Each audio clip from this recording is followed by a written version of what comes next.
బాగా జరగాలి. ఎంత మనం అభివృద్ధి చేసినా కూడా ఇంకా మనం తగ్గితే సీట్లు బాగుండదనే ఉద్దేశంలో భాగంగా చేస్తున్నటువంటి కార్యక్రమాలు కాబట్టి ఆ విధంగా రైట్. ముందుకు వెళ్ళేటప్పుడు ఈ విధమైన అసంతృప్తులు ఉంటాయి. సుధాకర్ గారు నమస్కారం, గుడ్ మార్నింగ్. ఏం చెప్తారు వైసీపీలో సంక్షోభం మీద, వైసీపీలో ఈ పార్టీ ఎమ్మెల్యేల మార్పుల కలకల మీద ఏం చెప్తారు? అది 100% నిజమండి. అంటే ఆయన వాళ్ళ పార్టీ వాళ్ళు చెప్పడం మామూలుగానే ఉంటది. ఎవరికి వాళ్ళు డిఫెండ్ చేసుకుంటుంటాం. అయితే మా చిత్తూరు జిల్లాలోనే అసలు అగమ్య గోచరంగా ఉన్నారండి. వైసీపీ నేతలు పాపం ఏం చేయాలో అర్థం కాని స్థితిలో ఉన్నారు. నిన్నటికి నిన్న మా ఎమ్మెల్యే అండి, జీడి నెల్లూరు ఎమ్మెల్యే నారాయణ స్వామి గారు, ఆయన ఉప ముఖ్యమంత్రి కన్నీళ్లు పెట్టుకొని ఏడ్చారని మా ఏరియాలో చెప్పుకుంటున్నారు. జగన్మోహన్ రెడ్డి గారి దగ్గరికి వెళ్ళి, అన్న మీరు పార్టీ పెట్టినప్పుడు నేను కాంగ్రెస్ నుంచి వచ్చాను, జిల్లా అధ్యక్షుడిగా పనిచేశాను, 2 సార్లు ఎమ్మెల్యేగా గెలిచాను, మాజీ మంత్రి కుతూహలమ్మ గారి మీద గెలిచాను, పెద్ద పెద్ద నాయకులు ఎదుర్కొని నేను నిలబడున్నాను, రోజు చంద్రబాబు నాయుడు గారిని విమర్శిస్తున్నాను, ఇంకా నన్ను ఏం చేయమంటావు, నాకు బతుకేమని ఏడిస్తే పర్వాలేదన్న ఈసారి చంద్రబాబును ఎంత బలంగా విమర్శిస్తే, పవన్ ఎంత బలంగా తిడితే వైసీపీ ఎమ్మెల్యేల పర్ఫార్మెన్స్ అట్లా ఉంటుంది.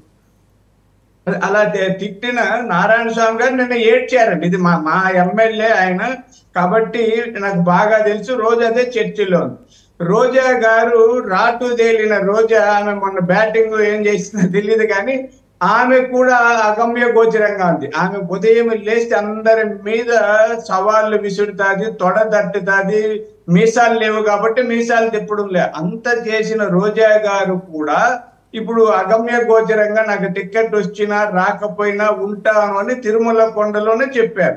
అంటే ఇది ఎందుకు చెప్తానంటే, అంటే వాళ్ళ ఇష్టం, వాళ్ళ పార్టీలు ఎవరినైనా మార్చుకుంటారు లేదా ఏం చేసుకుంటారు, కొత్త వాళ్ళు ఇచ్చుకుంటారు, అది ఆ పార్టీ ఇష్టం. అయితే ఆ పార్టీ ప్రజల్లో లేకుండా ఏ పార్టీ ఉండవు. మేము తెలుగుదేశం అయినా, బీజేపీ అయినా, జనసేన అయినా ప్రజలకు జవాబుదారీగానే ఉండాలి.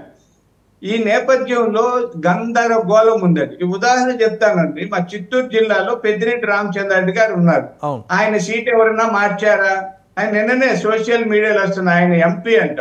రాజంపేట పార్లమెంటు నియోజకవర్గం ఒకటి ఉంది. దాంట్లో ఏ పార్లమెంట్ నియోజకవర్గంలో 7 అసెంబ్లీ సెగ్మెంట్స్ ఉంటే ఇప్పటికే వాళ్ళ తమ్ముడు ఎమ్మెల్యే, ఆయన ఎమ్మెల్యే, కొడుకు పార్లమెంట్ సభ్యుడు. ఇప్పుడు ఆయన ఎంపీగా చేసి కొడుకుని, వాళ్ళ తమ్ముడి కొడుకుని, తమ్ముడిని, అంటే ముగ్గురికి ఎమ్మెల్యే టికెట్లు ఇస్తున్నారు. అంటే బీజేపీ వాళ్ళ, అంటే ఈయనకి లేదా అండి?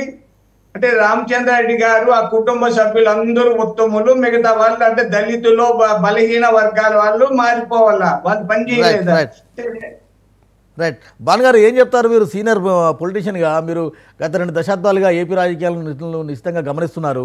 అంటే అనేక పార్టీలు పోయాయి, అనేక ప్రభుత్వాలు పోయాయి, కానీ వైసీపీలో ఈ రకమైన మార్పులు, ఈ రకమైన చేర్పులు దేని సంకేతం అంటే ఏం చెప్తారు? ఈరోజు జగన్మోహన్ రెడ్డి గారు ఎమ్మెల్యే స్థానాల్లో అభ్యర్థులు మార్పులు చేస్తున్నారు. అది వారి పార్టీ ఆంతరంగిక విషయం. కానీ ఆంధ్రప్రదేశ్ ప్రజలు జగన్మోహన్ రెడ్డి గారినే మార్చాలనుకుంటున్నారు కదా. జగన్మోహన్ రెడ్డి గారే మాకు ముఖ్యమంత్రి వద్దు, మాకు ఈ పరిపాలన వద్దు అని చెప్పి ఆంధ్రప్రదేశ్ ప్రజలు నిర్ణయం తీసుకోవడం జరిగింది. ఎందుకంటే 4.5 సంవత్సరాల కాలంలో ఆంధ్రప్రదేశ్ లో అన్నపూర్ణ ప్రదేశ్ గా ఉన్నటువంటి ఆంధ్రప్రదేశ్ అరాచక ప్రదేశ్ గా, అవినీతి ప్రదేశ్ గా, ఆందోళన